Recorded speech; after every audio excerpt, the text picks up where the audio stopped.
What's one thing that made you say never again? And why? Living with a couple. Roommates suck in general, but 3 times in my life I split an apartment with a couple, and it was awkward at best, and truly miserable when they fought. I currently live with a couple myself, and it's my first time and it freaking sucks. I never want to do this again. Especially during quarantine. Forget about it. Same here. Housemate's girlfriend is here 24/7 without any form of agreement, and it is driving me insane. When I was like 11 I had some friends, the kids that live next door, over and we were just hanging out, playing video games all night. My mom ordered Papa John's for us. We tore the pizza up like the ravenous savages we were and continued gaming. That night the boy stayed over while his sisters and little brother went back home. We go to bed that night, and at some point one of us, can't remember who, began to throw up, which woke the other one up. My mom rushes in and helps clean up the mess. Once the vomiting stops we go back to bed.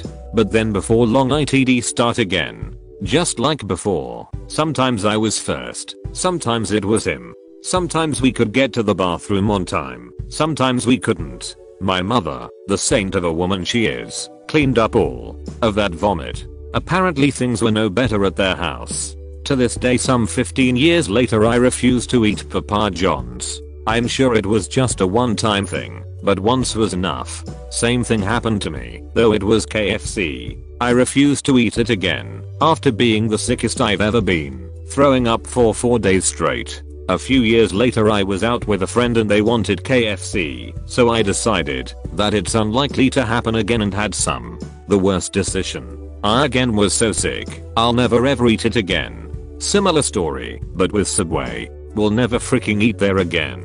I felt like I was never going to leave my bathroom because of how much I was vomiting. I didn't even realize I could vomit as much as I did. Making friends with people because you feel bad for them. Be nice but no more than that is required. Pity is no reason to start a friendship and it never turns out well, neither for them nor for you, or a relationship. Crap, how do I delete someone else's comment before my girlfriend sees it? Purchased a bag of 150 mint Mentos as a study snack. Got stuck into an assignment and somehow ate the entire bag over a 12-hour period. Next day my partner and I walked our dogs down to a cafe. Stomach becomes sore while we drink our coffee. I look to the toilet, but it's a busy cafe with a single toilet. Figure I'll just wait to do my business back home, about a half-hour walk away. As we start walking back I begin to sweat. Cramps become unbearable. Give my partner the dog lead and tell her I need to run. She doesn't know what's going on. I start sprinting, which then makes the stomach cramps so much worse. Realize I'm not going to make it. Almost crying from the stomach cramps. See a bush. Can't hold it. Pull pants down. Don't quite succeed. Crap everywhere. Bush isn't concealed. Other dog walkers walk past and dog runs up. Mortified. Still can't stop crapping. Partner sees me. My pug happy to see me. Runs straight up and into my Mentos diarrhea. Haven't eaten Mentos ever again. It's a fun story now, but god did that date suck. Partner loves to bring it up at dinner parties. Not a sentence you see often in your life. Laughed so hard, tears in eyes. /r/brand sentence. Debating on the internet.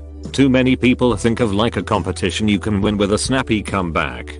Too many people forget they are talking to actual people and actually try to see their side of things. Now instead I try to rationalize my position and see their side. The only problem is I still end up arguing with people who are just there to mock me or to make snappy comebacks. Oh yeah, well your mom makes snappy comebacks after I'm done with her, insert troll face. Yay, but your mom makes cute noises while I make sweet love to her. When I'm done with her I kiss her goodbye and thank her for the cookie she baked for my drive home. What?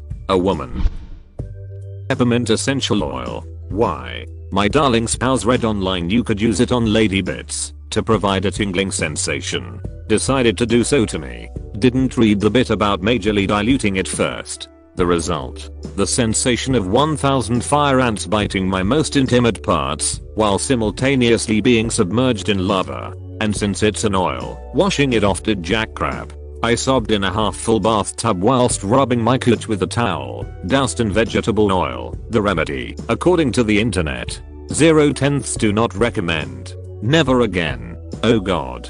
You've reminded me of when I was about 17. I had a boyfriend who was a bit older, but also a complete freaking idiot. One day he offers me a full body massage, and I'm like sweet. As he's doing it, he tells me he's going to use tiger balm instead of oil. I asked what that was, and he told me it's what they use for massage in his culture. He's Chinese. I'm NZ European. I was like okay whatever. Next minute, I had that same sensation over my entire body, including my lady parts. Had an hour-long shower, and I was still suffering. Chinese people do not put tiger balm all over their bodies. This guy used to say and do all sorts of dumb crap and then would pretend it was Chinese culture to avoid looking like an idiot. Half Asian, half Kiwi here. I used to get Vicks VapoRub stuck up nose whenever it was blocked. When I was kid we ran out. One day, Asian dad says, "Don't worry, tiger balm is even better," and proceeded to whack that up my nose. I guarantee you've never seen a faster 6-year-old in your life. I had my gallbladder removed after a gallstone. I thought I was having a heart attack and called an ambulance. While I waited I started arrange all of my finances for my wife. The hospital ran a zillion tests, told me it was a gallstone, and the only real solution was to remove the whole gallbladder if it came back. If it came back? Yup. I told the doctor I would never go through that pain again, and he could schedule me for surgery then and there. I've had women tell me the pain from a gallstone lodged in the duct is worse than childbirth, and I believe them. No way was I going through that again. I did the same thing when I got told I had gallstones. I told her to go ahead and set me up for surgery because I was not leaving to go through that again. Later that day it was out, since the surgeon agreed with me. It's not enough, but when it comes back, no regrets removing it. Damn, I'm envious. I waited just over 9 months for my surgery after the first gallbladder attack. I was at my doctor's every other week getting ultrasounds to check how occluded my ducts were to try and speed up surgical triage. I didn't even have a date for the surgery, they just kept saying I'd get a letter. I went to the ER 4 times because I couldn't cope with the severity of the attacks. When they first started happening it wasn't so bad. I had one attack that lasted 5 hours, which is when I reached out to my doctor to get diagnosed and referred to a surgeon. Then a few weeks break before the next big attack. But towards the end of the 9 months, I'd only get a few hours rest between 16-hour-long gallbladder/choledocholitis attacks. It felt never ending. I was a shell of a human being towards the end. I lost so much weight. I lost my job. I spent all day just moving from the bed to the floor, to the corner of the wall, writhing and singing to myself in a state of pain-induced delirium. My housemate was basically taking care of me, helping me bathe and eat between attacks. Most of it, I threw back up again, because I was too sick to digest. I finally got my letter for my surgical consultation. I arrived early because I wasn't sleeping anytime soon anyway, and I was manic from the pain. The surgical consult suite wasn't open, so I sat in the emergency room. I explained to them that I was over 7 hours early for an appointment and in a frickload of pain, so I just wanted to sit somewhere and wait for my appointment. They obviously knew I was crazy, but said no worries, just walk over to the suites at 7 AM when they open. I was the first person at the suites. I was still really early for my 10 AM appointment, but the receptionist didn't like my color or the fact I'd walked over from the ER and told the surgeon. He ordered a bunch of tests for me to go get done at other departments while I waited for my appointment. The exact same tests my GP had been running weekly for the last few months. I don't know if he just didn't have the results on file or if he expected the results to change. When the results came in, he came out to get me. He called for a patient transfer tech to take some back to the ER while he made a phone call. I was prepped surgery that morning at 8:30 AM. My original surgical consult was supposed to be at 10 AM. I still have no idea why I was never considered for surgery via the other 4 times I was admitted for choledocholitis prior to this. They just told me to wait for the outpatient surgical consultation, but the first thing the outpatient surgeon did was send me to the ER. where I then received surgery as an emergency patient, not an outpatient. If I had to do it all again, I'd probably stab myself in the abdomen with a fish knife. Attempting to catch my dog's crap in the bag, rather than picking it up from the ground, seemed like a good idea.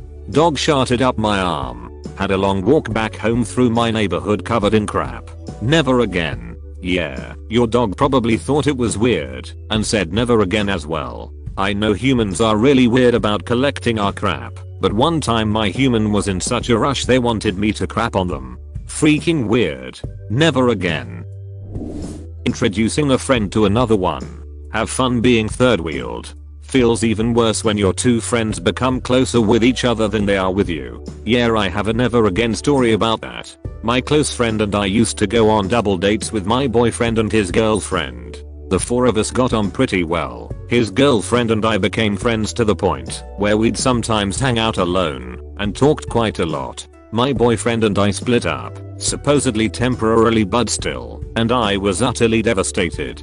Friend's girlfriend comforted and supported me. There was something that needed to happen before we could get back together. She knew all about that and helped me work towards it. Told her when I was ready to go talk to him about getting back together. She started saying stuff like it's never a good idea to get back with an ex, which seemed like a bizarre U-turn after all her support. Asked her if she had feelings for him. She said no. She was lying. They'd secretly been talking behind my back for a while. They've now been together 11 years and it still hurts. Part of me is glad he's obviously found real happiness, but part of me wishes I'd never introduced the two of them. Skydiving. I did my first and only jump free fall with two instructors at the same time at 9k feet. That is no static line or tandem. In hindsight, not the best or safest idea. I had bungee jumped multiple times before, so I figured I'd handle it correctly. Well, it was an interesting day, but the part that got me was after the instructors caught up to me and stabilized me. I was reaching for the cord, but couldn't seem to find it. That's when I realized that I could very possibly die if I didn't find it. Luckily either I pulled it, or the instructors did. I'm pretty sure they did. But the part that really messed with me was when the chute started to open, and as the instructors weren't there anymore that I realized that if the parachute malfunctioned I'd be dead.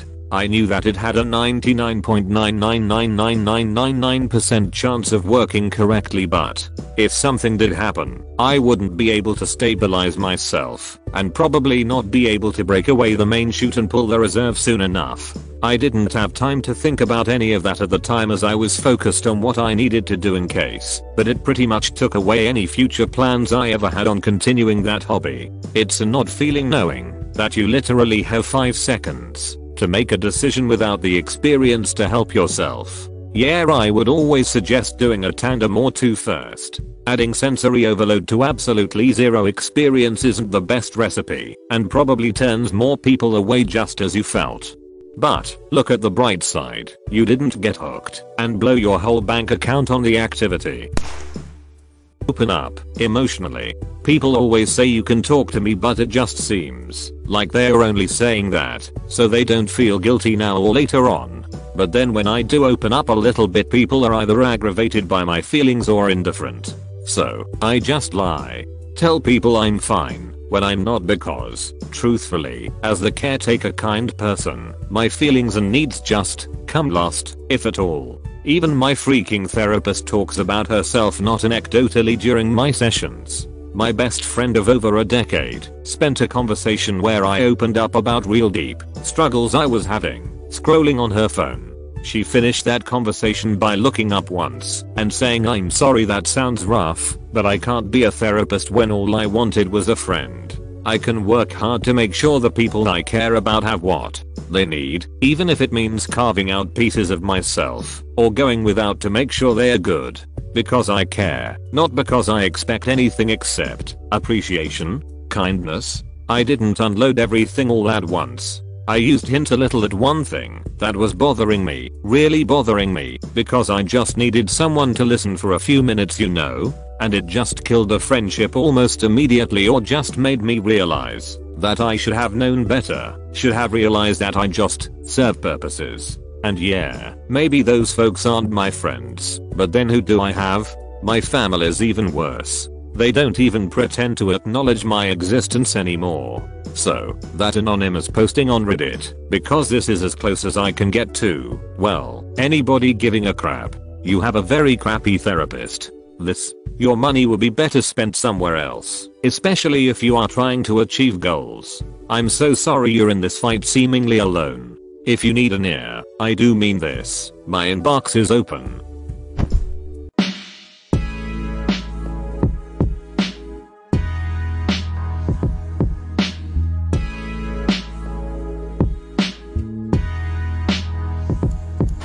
One time when I was young and stupid, now I'm middle-aged and stupid, I was trying to impress a girl, but in a really dumbass way. I guess I wanted to show off my constitution, so I lined up 8 double shots of liquor and to try and impress her I took every shot within a minute or less. I thought I could handle it, but I was super skinny at the time, and had just downed 16 shots of liquor. About 3-5 minutes later I felt like complete garbage, and I was hurling all over the bathroom. I was incredibly crap-faced and ended up passing out on the bathroom floor, which did not impress her. I basically drank an entire fifth in around a minute or less. I woke up totally confused and hungover as heck. I was laying in the only bathroom in the house, so people had to piss over me. I regretted everything about all of that. To put shorty, I will never again do something incredibly stupid to try and prove myself worthy to a potential mate. It all ended up bad. Luckily this was decades ago, and I have learned since then, but it's a time I cannot take back. Dude, how are you alive? No one thought to take you to the hospital? Nah, I didn't wake up in a hospital. We were all young and dumb as frick, 18, 20 years old. That night was literally the most wasted I have ever been, and I've had some serious wasted nights before. I actually remember having double, maybe triple, vision with one eye shut. I used to combat double vision by closing an eye, but I was so incredibly crap-faced that doing such didn't even help. I could not control my body. I was flopping around, trying to vomit in the toilet, but everything was a blur, and I blacked the frick out. Maybe people looked after me to confirm I was breathing. I don't know for sure, but I do know that I had a multi-day hangover. Come to think of it, this might actually have been the closest to death I have ever been. I kinda remember falling on my ass in the shower and smacking my head on the toilet, and I was the most crap-faced I had ever been. Back then hangovers didn't really affect me much, but I remember feeling like absolute death for a couple days.